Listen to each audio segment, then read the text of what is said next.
بسم اللہ الرحمن الرحیم۔ السلام علیکم، صبح بخیر۔ میں ہوں محمد عمر اسلم اور آپ دیکھ رہے ہیں پاکستان ٹیلی ویژن نیوز پر پروگرام جائزہ۔ ناظرین، دعا گو ہیں کہ آج کا آپ کا دن انتہائی اچھا اور بھرپور گزرے۔ پروگرام میں جن خبروں پر ڈسکشن کی جائے گی وہ آپ سے شیئر کر لیتے ہیں۔ نگران وزیر اعظم سے ایرانی وزیر خارجہ کی ملاقات، جبکہ نگران وزیر اعظم کی زیر صدارت مشترکہ مفادات کونسل کا اجلاس ہوا۔ ملکی سیاسی صورتحال پر بھی گفتگو کی جائے گی اور ان ٹاپکس پر بات کرنے کے لیے اسٹوڈیو میں موجود مہمانوں سے آپ کا تعارف کروا دیں۔ سینئر صحافی تجزیہ کار سجاد انور صاحب ہمارے ساتھ موجود ہیں۔ سجاد صاحب، آپ کا بہت بہت شکریہ۔ جی شکریہ۔ سینئر صحافی تجزیہ کار خالد قیوم صاحب ہمارے ساتھ موجود ہیں۔ خالد صاحب، آپ کا بھی بہت بہت شکریہ۔ بہت شکریہ۔ سجاد صاحب، بڑی اہم ملاقات کل ہوئی نگران وزیر اعظم سے ایرانی وزیر خارجہ کی، اور پاکستان اور ایران کے ایک دیرینہ تعلقات بھی ہیں، ایک برادرانہ تعلق بھی ہے، اور ہمیشہ ہی جو ہے وہ ایک اچھا جذبہ خیر سگالی کے حوالے سے بھی اگر ہم بات کریں تو احترام کا تعلق بھی ہے۔ جی بالکل۔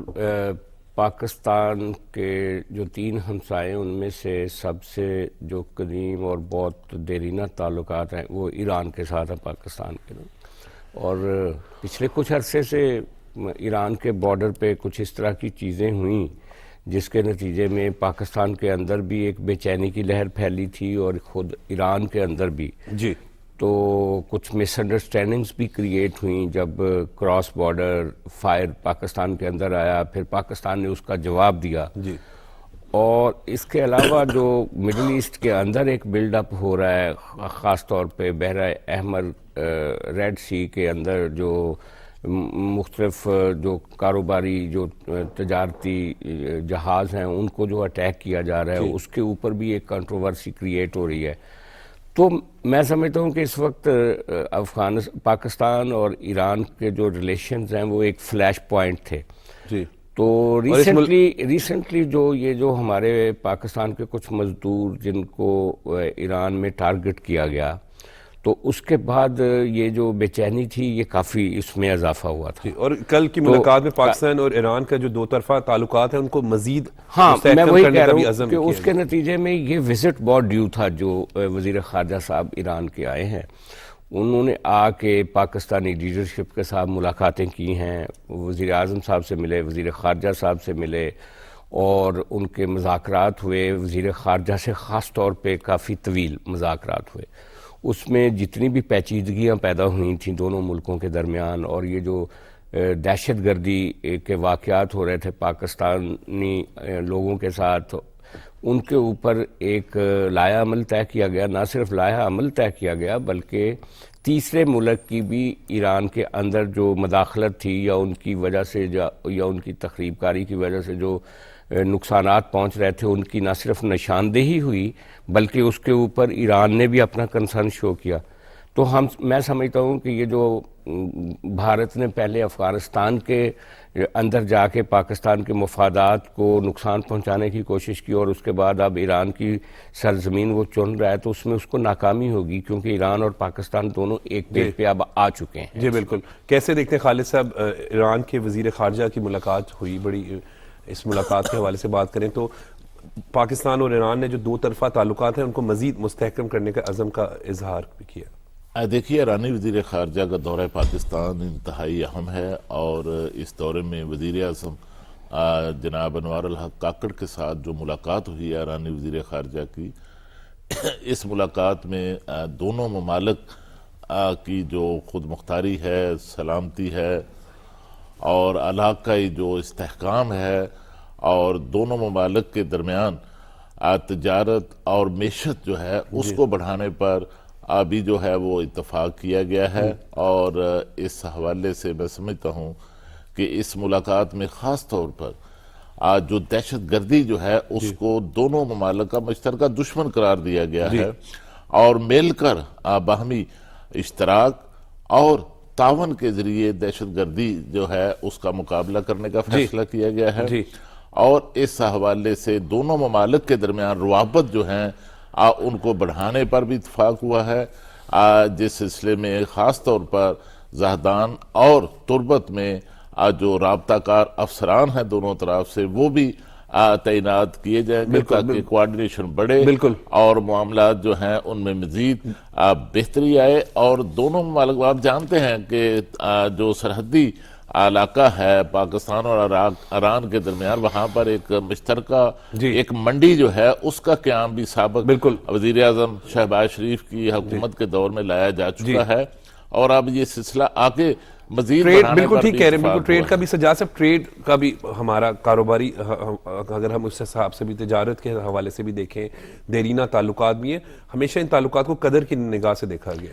جی بالکل عمر صاحب، ایران پاکستان جو ریلیشنز ہیں یہ پاکستان تو بعد میں 47 میں قائم ہوا، لیکن اس خطے کے ساتھ جو ایران کے تعلقات ہیں تجارتی، وہ بارٹر سسٹم کے تحت صدیوں پرانے ہیں، اور دونوں ملکوں کے عوام چونکہ ادھر بھی مسلمان ہیں اور ہم بھی ایک ہی مذہب سے تعلق رکھتے ہیں، تو یہ رشتے جو ہیں ریلیجس بھی ہیں، ثقافتی بھی ہیں، تجارتی بھی ہیں، اور اس میں اس کی روحانی بھی ہیں، اس کی کئی جہتیں ہیں۔ صحیح۔ لیکن تجارت کے معاملے میں خاص طور پہ یہ جو ایران کا بارڈر ہے وہ ڈیزل اور پٹرول کی سمگلنگ کی وجہ سے پاکستانی معیشت کو نقصان پہنچ رہا تھا، تو اس کے اوپر پچھلے 1-2 سالوں سے کافی سیریس نیگوسیشنز ہوئی تھی دونوں طرف کہ اس کو روکا جائے کسی نہ کسی طریقے سے، تاکہ پاکستانی معیشت جو ہے وہ اس سمگلنگ سے اس کو جو نقصان ہو رہا ہے اس کو بچایا جا سکے۔ اور ابھی بھی یہ بات ہوئی ہے، یہ جو وزیر خارجہ صاحب آئے تو تجارتی تعلقات کو بڑھانے کے لیے اور تجارت کے حجم کو بڑھانے کے لیے، اور دونوں ممالک ایک دوسرے کو کیا دے سکتے ہیں، اور ان ساری چیزوں کے اوپر تبادلہ خیال۔ جی بالکل، ہمیں اسٹوڈیو میں جوائن کیا سینئر صحافی تجزیہ کار توصیف احمد خان صاحب نے۔ توصیف صاحب بہت بہت شکریہ۔ پاکستان نگران وزیر اعظم کی کل جو ایرانی وزیر خارجہ سے ملاقات ہوئی، اس پر گفتگو ہو رہی ہے، اور کیسے دیکھتے ہیں اس ملاقات کو، خصوصاً پاکستان اور ایران کو جو علاقائی سالمیت اور خود مختاری سمیت جو دیگر چیلنجز ہیں اس پر بھی جو ہے وہ گفتگو ہوئی۔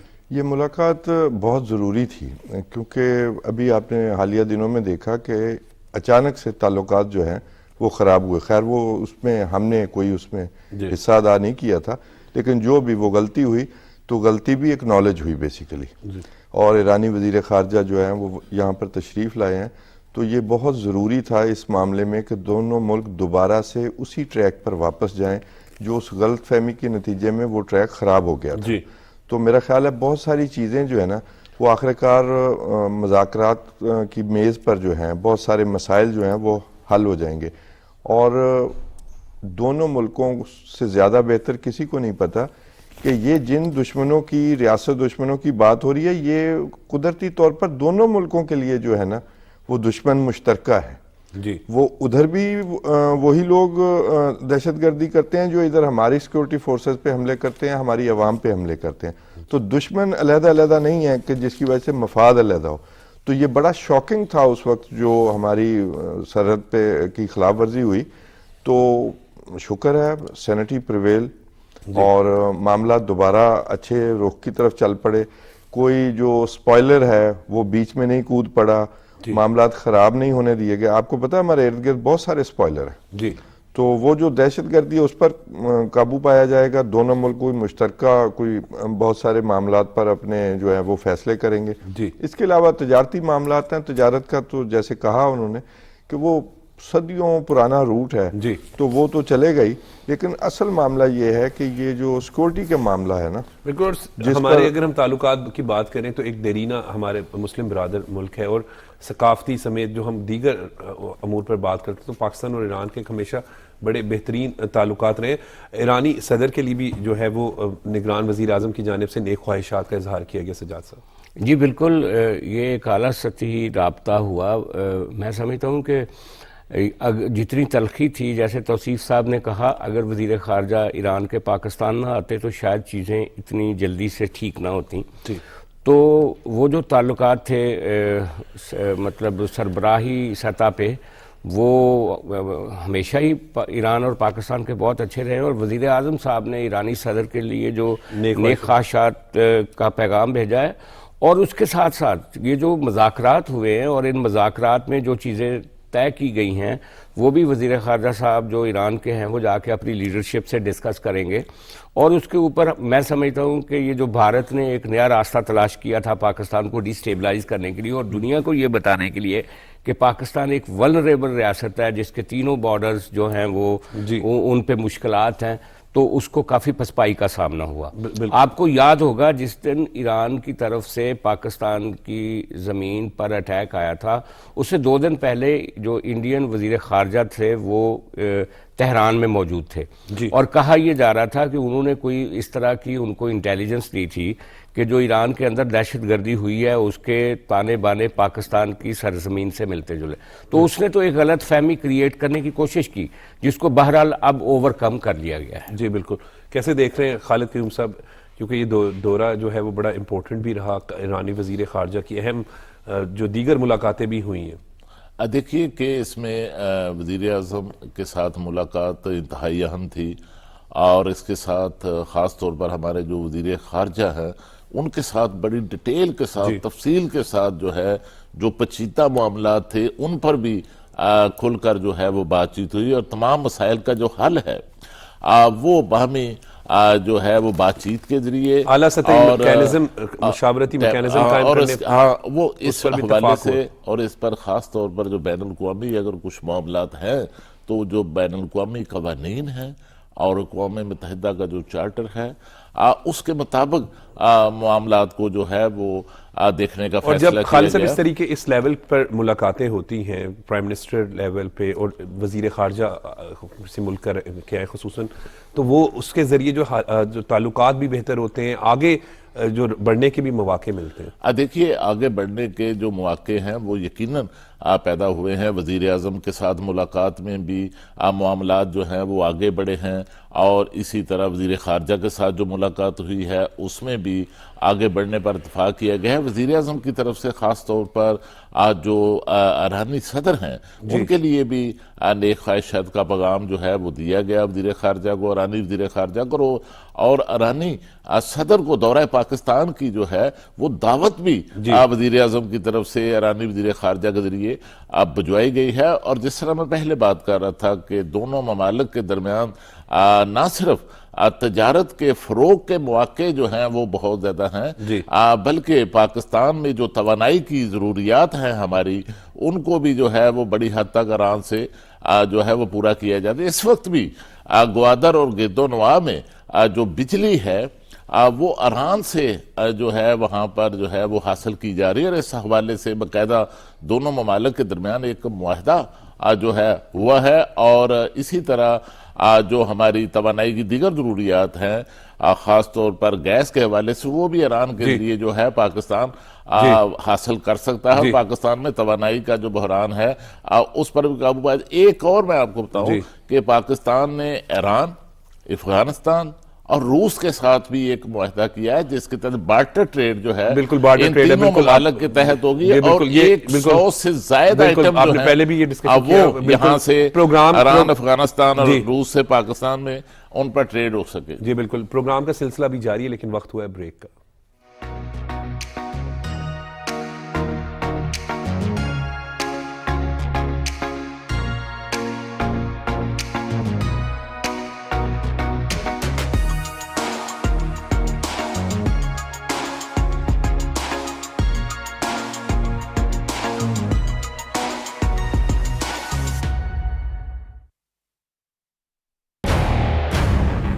نعروں کی گونج، تقریروں کی تکرار، الیکشن کے موسم میں ہم بہت کچھ سنتے ہیں. الیکشن 2024 میں اپنی قسمت آزمانے والی سیاسی جماعتیں آپ کے لیے، ملک کے لیے کیا کرنا چاہتے ہیں. ہم بات کریں گے پاکستان ٹیلی ویژن کے منفرد پروگرام پاکستان ڈیبیٹ میں پاکستان کی معتبر سیاسی جماعتوں کے ساتھ کہ ان کا منشور کیا ہے، ان کا ویژن کیا ہے، ان کی سوچ کیا ہے، ان کی اپروچ کیا ہے.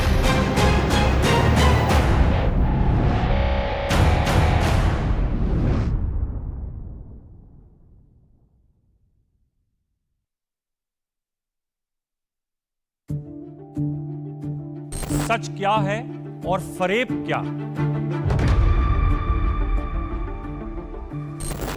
سچ جاننے کا حق آپ کا بھی ہے اور میرا بھی. کیا کر رہے ہیں ہم سچ کے ساتھ انصاف؟